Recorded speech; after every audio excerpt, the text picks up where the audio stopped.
Hello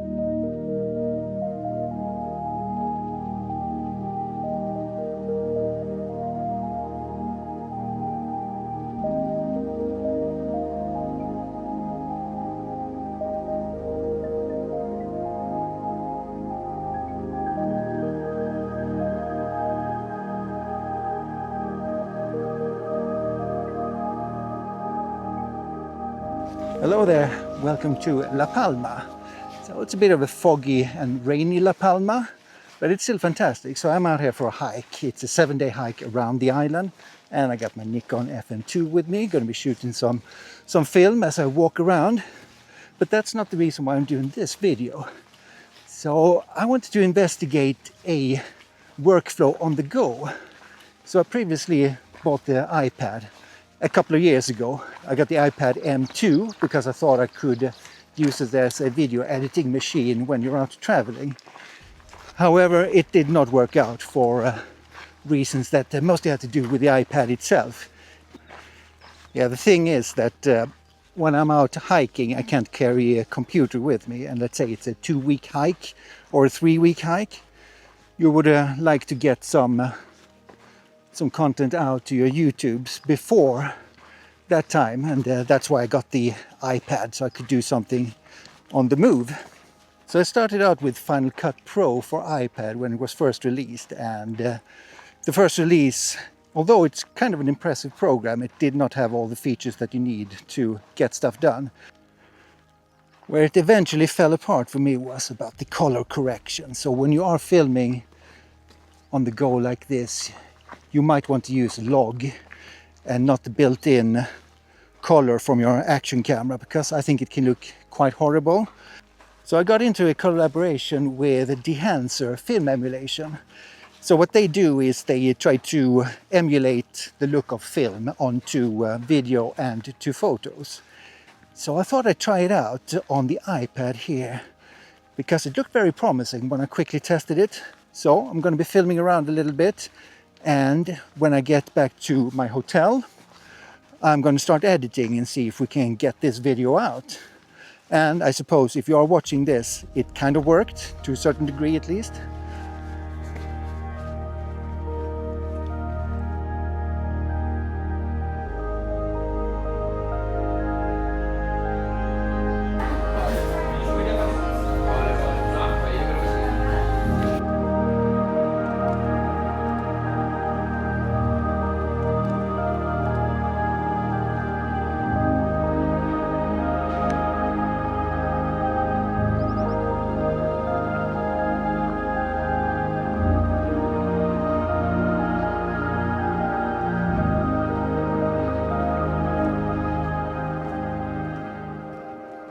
So the first thing you want to do when you've come back from a 40-kilometer hike in the rain is to start editing your project. And I'm sitting in a rented apartment in La Palma doing these edits, and it's a bit of an echoey room, of course, but what can you do?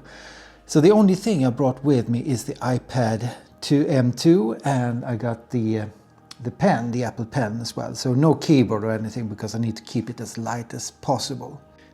Everything comes together in Final Cut Pro for iPad, but in order to get everything in the way I want it, I have to use a few other softwares, and the first one would be the DJI's Mimo app. You can do quite a few things in the Mimo app, and the first thing is that you import your stuff from it. So I got the DJI Osmo Pocket 3, and when you connect it, you can remotely just import all your footage.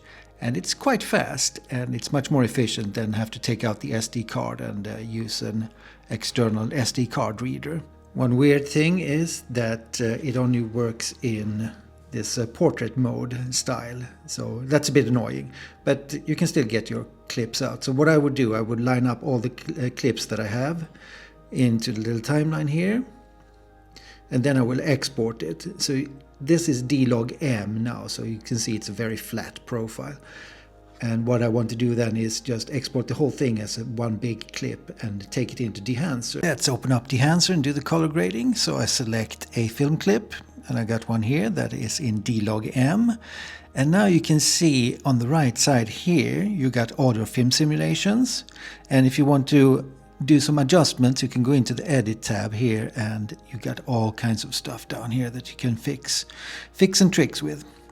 Now, one thing that we are going to do now is I have to go to the source, and you can see it comes in as Rec 709. We want to change this to D-Log-M, the Osmo Pocket 3 D-Log-M. So you just click, scroll down until we find it.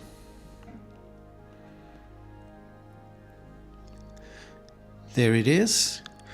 And you can see it becomes more punchy and contrasty immediately. And then just go back to the presets and have a lot of fun selecting any of these and see what it does to your footage. Just select something that you like and then export it out there, and then we import it into Final Cut. In Final Cut, you just edit it together like you would normally do. Just put all your clips in, do the edits, add the music, and then export it. And that is it. And it actually does work. Now, it is a tiny bit fiddly, but it is not as bad as I thought it would be. I actually kind of like this workflow. It is going to work for me for certain kind of things.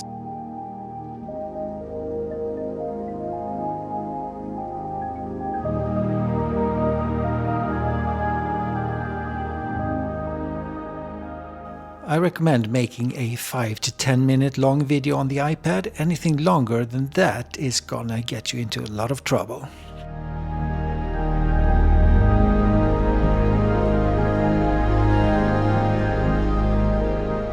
Have you tried editing video on the iPad? If so, what was your experience? Let me know in the comments below.